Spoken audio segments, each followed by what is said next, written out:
Piles, fissure आणि fistula याचा त्रास तुम्हाला पण होतो का? बरेच पेशंट जेव्हा ओपीडीला येतात तेव्हा हे सगळे प्रश्न विचारतात की मॅडम हे नक्की हे त्रास का होतात.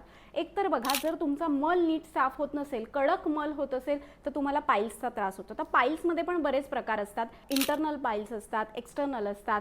मग तेव्हा वाटाणा एवढा मोड तिथे येतो किंवा बोरा एवढा मोड येतो. ब्लिडिंग पाईल्स असतात. तर अशा वेळी आपण आपलं पचनशक्ती सुधारायची. बघा, व्हेरिकोज वेन्स कशा असतात, पायाला कसा एक बल्ज येतो, तसंच ती जी गुदनलिका असते, गुदवली असते, तिथे आपल्याला तिथे तो मोड येऊन तिथे पाईल्सची निर्मिती होत असते आणि मग तिथे खूप पेन होतं. एका जागी खूप वेळ बसल्यावर त्रास होतो, थ्रॉबिंग पेन असतं, मग पेशंटला खूप त्रास होतो. मग सगळ्यात महत्त्वाचं काय आहे की तुम्ही त्यावेळी तुमचा मल नीट साफ व्हायला पाहिजे. म्हणून अतिशय तिखट अशी हिरवी मिरची खायची नाही. 1 चमचा लोणी आणि पिठी साखर असं तुम्ही घ्यायचं आहे गरम पाण्याबरोबर, म्हणजे मल मऊ व्हायला तयार होतो. आणि आहारामध्ये सुरणाची भाजी किंवा ताक ह्याचा समावेश तुम्ही करू शकता. म्हणजे तिथे आलेली सूज पण कमी होते आणि आपोआप तुमचा पाईल्सचा त्रास कमी होतो.